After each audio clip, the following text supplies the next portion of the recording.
আসসালামু আলাইকুম। এখন হচ্ছে বাজে ভোর ৩টার সময় হচ্ছে আমি এখন রান্না করে যাচ্ছি। আর এখানে মাছ ভাজি বসাই দিছি, ডাল বসাই দিছি, সবাই ঘুমাচ্ছে।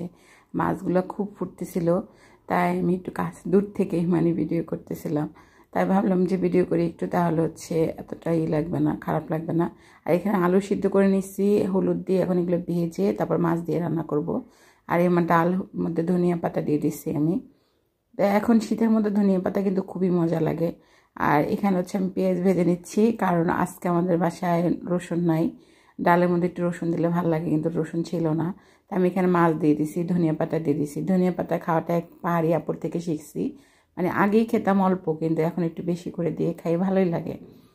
তো এই যে এখন চুলা ভরে গেছে, আর সকালবেলা উঠে এতটা কাজ করতে ইচ্ছে করে না। তারপর হচ্ছে আমি একটি দিয়ে ভালো করে মুছে নিলাম। তা যারা যারা হচ্ছে আমার ভিডিও দেখতেছেন সকলকে অসংখ্য ধন্যবাদ। আর এই যে আমার পেঁয়াজটা আমি ভেজে নিচ্ছি এখানে। তা আজকে পেঁয়াজ দিয়ে হচ্ছে ডাল বাগার দিব। রসুন থাকলে বেশি ভালো হতো, গ্রান হতো, সেজন্য। তা এখন রসুন নাই, কী করার, আর এখন পেঁয়াজ দিয়েই করতে হবে। তা আমি সকালবেলা হচ্ছে রান্নাবান্না করে তারপর হচ্ছে একটু ঘুমাইছিলাম। ঘুম থেকে উঠে তারপরে এখানে দেখি যে প্রচুর ঝড়কা লাগছে। একটা এক চিনি না ওনাকে, খুবই ঝড়কা লাগছে। ঝড়কা লাগার পর আমি দাঁড়িয়েছিলাম কতক্ষণ, তারপরে শুনে আবার চলে গেছি বাসায়।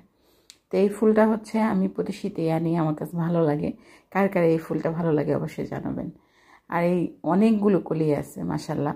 তা আমি আশা করতেছি যে সবগুলো কলি ফুটবে।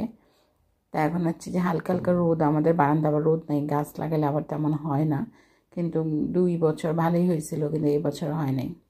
এই বছর যাই লাগাইছি তাই হইতেছে না, এমন একটা অবস্থা হয়ে গেছে।